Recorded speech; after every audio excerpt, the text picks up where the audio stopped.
her. So, シンデレラは本当に行きたくて、私も行ってもいいですか？いいわよ。 이번에는 일본어. ないじゃないか。灰姑娘很吃惊，你是谁？我不能去舞会。见你这么笑的时候， 심지어 중국어까지. 别担心，看我的吧。 그녀의 딸 현진이가 4개 국어에 능통하기까지 영어를 학습이 아닌 놀이로 만들었던 숨은 노하우를 가득 담았다는데 과연 엄마표 영어만으로 아이를 가르치는 것이 가능한 것일까? 대한민국 학부모들의 질문에 그녀는 자신 있게 말한다. 아니 다른 시간보다 간식 시간 때 아이가 가장 마음이 편한 상태고 즐거워하더라고요. 왜냐면 엄마랑 함께하고 또 맛있는 거 먹고 하니까 그 시간을 이용해서 영어로 말을 걸면 이상하게 더 몰입하고 쉽고 즐겁게 따라하더라고요. 자타공인 대한민국 슈퍼맘이자 엄친 딸을 가진 엄마 박현영 씨의 내 아이 영어 신동 만드는 영어 육아법을 와이드 인터뷰에서 들어봅니다. 예, 화면 보시고 아주 반가워하시는 분들 많으실 것 같은데요. 맞습니다. 그럼 네. 바로 소개를 해드리겠습니다. 네. 슈퍼맘이자 또 슈퍼 영어 스타 강사, 바로 또 그리고 또 저자시죠. 박헌영 선생님 모셨습니다. 어서 오십시오. 안녕하세요. 네. Hello everyone. Nice to meet you. 네. 언제나 정말 에너지가 넘치시고요. 네. 저 기억이 나는 게 이제 스타 영어 강사로는 네. 사실 거의 국내 1호였어요. 그리고 그때 당시에 정말 너무 센세이셔널하신 그렇죠. 분이셨거든요. 그래서 아니, 어떻게 영어를 저렇게 활기차게 재밌게 얘기를 하고 가르칠 수 있을까. 예, 그런 생각을 했었던 기억이 나는데, 그 이후에도 정말 활동이 대단하셨습니다. DJ도 하셨고, VJ도 하셨고, MC, 거기 탤런트까지 하셨고요. 네. 예. 지금은 또 대표이사로까지 이제 활동을 하고 계신데, 지금은 그 시청자 여러분은 아마 이제 워킹맘의 자녀교육법을 선보인 이 슈퍼맘으로 많이들 지금 친숙하실 것 같은데요. 이 슈퍼맘이라는 타이틀 어떠세요? 마음에 드세요? 예, 많은 분들이 슈퍼맘 하면 좀 실은 거부감을 갖더라고요. 굉장히 자기가 슈퍼맘답게 일도 잘하고 아이 교육도 잘해서 슈퍼맘인가 보다 착각들을 하시는데 그게 아니라 열정과 끈기가 슈퍼하다 해서 슈퍼맘이거든요. 네. 워킹맘이지만 굉장히 불리한 그 조건을 제가 내딛고 아이와 함께 짧은 시간이라도 열정을 갖고 끈기 있게 10년간 해낸 거를 보여주면서 여러분도 슈퍼맘이 될 수 있다는 의미에서 슈퍼맘을 실은 지은 거예요. 네. 방금 우리 선생님께서 말씀하신 것처럼 그러니까 1년, 2년이 아니라 10년간 꾸준하게 걸어가는 걸 말씀하셨는데 네. 따님 현진 양이 영어를 잘하잖아요. 네. 근데 그 영어를 잘하는 이유가 단기간에 영어 공부한 것이 아니라 방금 말씀하신 것처럼 10년간 꾸준하게 영어 공부를 한 것이 비결이라고 하셨는데 네. 어떤 비결인가요? 예, 많은 분들이 제 책을 읽고 나서 굉장한 어떤 비결이 있을 줄 알고 짧은 기간 내에 뭔가 해결이 될 줄 알고 보시다가 보면 다들 맞다라고 원론적인 얘기로 돌아가는 게 사실 어학만큼은 짧은 시간에 해결이 절대 될 수가 없거든요. 네네.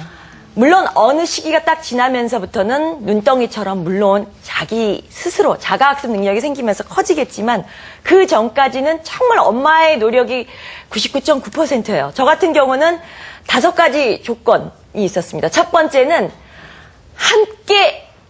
항상 함께 즐겼다는 거죠. 절대 아이 혼자 너 DVD 봐, 오디오 CD 들어, 이거 풀어가 아니라 학원에 내몰지도 않고 나도 함께 배운다는 생각으로 했었고요. 두 번째는 모국어 수준보다도 훨씬 쉬운 영어로 가르쳤습니다. 그래서 아이가 자신감을 갖고 이거 쉬운데?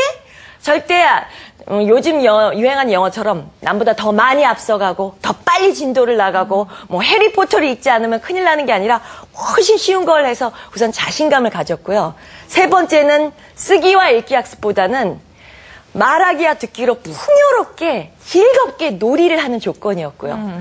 네 번째는 하루도 빠짐없이 함께 했습니다. 그게 정말 워킹맘이었기 때문에 제가 어떻게 보면 너무 불리해서 매일 10분, 20분밖에 시간을 낼 수 없었기 때문에 대신 매일 한번 해보자라는 조건, 매일 함께 즐기면서 더 쉽게 엄마도 함께 한다는 그 조건 때문에 된 것 같아요. 네.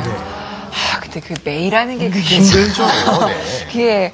예. 근데 그야말로 이제 말씀을 들어보니까 아이와 친밀감을 높이고 또 자신감을 심어주는 걸 그렇죠. 가장 제일 1순위로 하셨다는 그런 느낌이 드네요. 근데 사실 그 영어 교육의 노하우를 담은 그런 책들은 정말 시중에 너무나도 많죠. 근데 여기서 좀 특이한 부분은 이 책은 이 알파맘을 위한 것이 아니라 이제 맹구맘을 위한 책이다. 이렇게 말씀을 하셨어요. 예. 그러니까 쉽게 말해서 이제 영어 교육에 자신 없는 엄마들을 위한 책이다. 이렇게 보면 될까요? 예. 제가 현진이를 처음 낳았을 때 저도 조기 영어 교육에 관심이 많았고 사실 여러 언어를 아이는 배울 수 있다는 생각이 들었어요. 그래서 시중에 나온 조기 영어 교육서의 99.9%를 다 사봤더니 다 알파맘을 위한 거예요. 어떤 로드맵이 정해져 있고 이때는 뭘 해야 되며 이때는 뭘 해야 되며 또 이런 거를 하지 않으면 굉장히 늦은 것처럼. 그래서 그대로 했더니 전 다 안 되는 거예요. 그래서 와, 왜 이렇게 안 될까? 우리 애는 따라하지도 않고 점점 산만해지고 생각해보니까 나는 너무나 맹구맘이었다? 라는 생각이 들었어요. 이 엄마들보다도 나는 너무나 못하는구나. 단지 영어를 잘하는 게 아니라 영어를 가르칠 줄 모르는 엄마였구나. 그래서 굉장히 좌절감에 빠지면서 하나하나 하다 보니까 사실 저와 같은 맹구맘이 너무 많았다는 거죠. 그래서 저는 상위 0.1%의 알파맘들을 위한 책이 아닌 99.9%의 맹구맘들을 위한 책. 예를 들어 정말 남들 하는 대로 하다가 가랑이가 찢어진 엄마들. 혹은 정말 열심히 했는데 아이가 어느 순간 영어가 너무 싫어서 영어에 끈이 떨어진 아이들. 그 다음에 영어의 울렁증, 난 영어에 자신 없다. 혹은 저 같은 워킹맘들. 그래서 워킹맘들이 의욕은 앞서지만 시간은 없어서 빠른 시간에 뭔가를 해결하려는 분들이 굉장히 많아요. 그렇죠. 그러다 보면 굉장히 아이를 잡거나 뜻대로 안 되는, 알고 보면 워킹맘은 맹구맘이었거든요. 그래서 제 자신이 맹구맘이었다는 걸 알고 저의 시행착오를 다 모아 모든 엄마들, 맹구맘들은 이렇게 한번 해보면 어떨까요 하니까 생각보다 많은 분들이 이제 간증하다시피 맞아요, 나도 맹구맘이었어요 하는 분들이 꽤 많더라고요. 그 0.1%의 엄마가 아니라 99%의 엄마를 위한 그 책이다. 책은 더 잘 팔릴 것 같아요. 시장이 파이가 커지니까요. 예, 근데 그 보면은 사실 이게 교육이 왕도가 없다, 정도가 없다, 뭐 이런 말들을 많이 하기는 하는데, 그렇죠. 그 엄마의 특성도 파악해야 되고, 무엇보다 이제 아이의 특성에 맞춰서, 네네. 그렇게 좀 그 교육하는 방법이 좀 각자 달라야 될 것 같은데, 그럼에도 불구하고, 그래도 이제 변하지 않는, 정말 공통된 어떤 교육 진리는 또 있지 않겠습니까? 그 얘기를 듣다 보니까 지금 제가 하는 얘기 또 알파맘이 가야 될 얘기를 하는 것 같지만요. 네. 알파맘 얘기 조금 하고 맹구맘 얘기 저도 좀 해보죠. 네. 알파맘은 네. 아이의 적성이라든지 수준이라든지 상황을 잘 파악해서 아이에게 적합한 교수법이라든지 아니면 교육 자료라든지 또 적절한 시간 투여라든지 이런 것을 결정해서 상호작용을 많이 하는 그런 엄마가 되어야 되는 것이 필요하고요. 또 거기에다가 맹구맘 얘기를 했으니까 맹구맘은 뭐냐면요. 엄마가 영어를 잘하게 된 것은 굉장히 오랜 시간 동안 많이 해서 된 것입니다. 그러면서 아이와 같이 이제 시간을 보내면서 학습을